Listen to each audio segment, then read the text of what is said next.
जय श्री कृष्ण। श्रीमद् भगवत गीता अध्याय 5 श्लोक 15।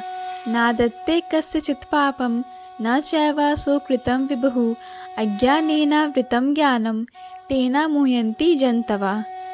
परमेश्वर न तो किसी के पापों को ग्रहण करता है न पुण्यों को, किंतु सारे देहधारी जीव उस अज्ञान के कारण मोहग्रस्त रहते हैं जो उनके वास्तविक ज्ञान को आच्छादित किए रहता है।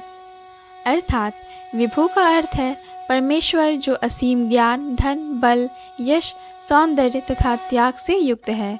वह सदैव आत्मतृप्त और पाप पुण्य से अविचलित रहता है।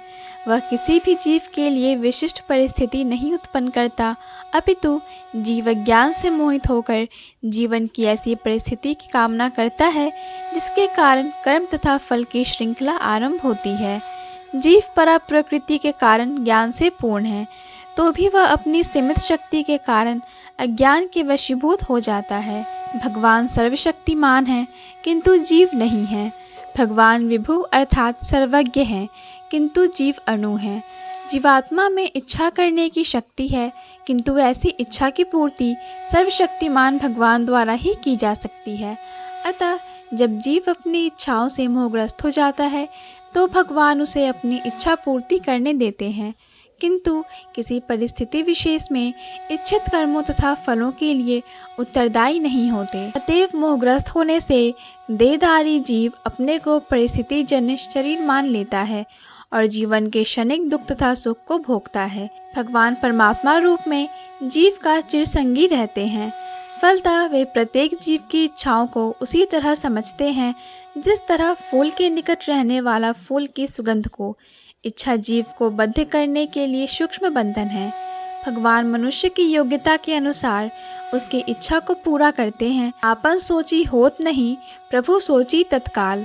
अतः व्यक्ति अपने इच्छाओं को पूरा करने में सर्वशक्तिमान नहीं होता, किंतु भगवान इच्छाओं की पूर्ति कर सकते हैं। वे निष्पक्ष होने के कारण स्वतंत्र अनुजीवों की इच्छाओं में व्यवधान नहीं डालते, किंतु जब कोई कृष्ण की इच्छा करता है तो भगवान उसकी विशेष चिंता करते हैं और उसे इस प्रकार प्रोत्साहित करते हैं कि भगवान को प्राप्त करने की उसकी इच्छा पूरी हो और वह सदैव सुखी रहे।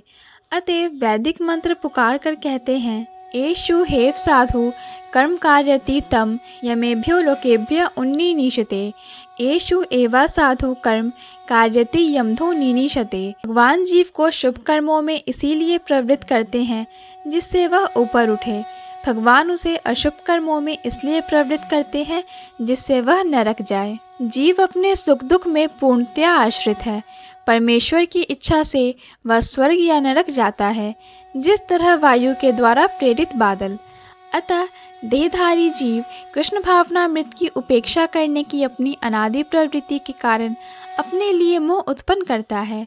फलस्वरूप स्वभावतः सच्चिदानंद स्वरूप होते हुए भी वह अपने अस्तित्व की लघुता के कारण भगवान के प्रति सेवा करने की अपनी स्वाभाविक स्थिति को भूल जाता है और इस तरह वह अविद्या द्वारा बंदी बना लिया जाता है।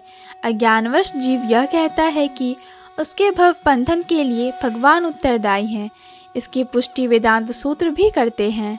वैषम्यनः घृणेन सापेक्षत्वात् तथा ही दर्शति। भगवान न तो किसी के प्रति घृणा करते हैं न किसी को चाहते हैं, यद्यपि ऊपर से ऐसा प्रतीत होता है। जय श्री कृष्ण। पूर्ण भगवत गीता के श्लोकों को सुनने और समझने के लिए कृपया हमारे चैनल को सब्सक्राइब करें। वीडियो पसंद आया हो तो लाइक और शेयर करें।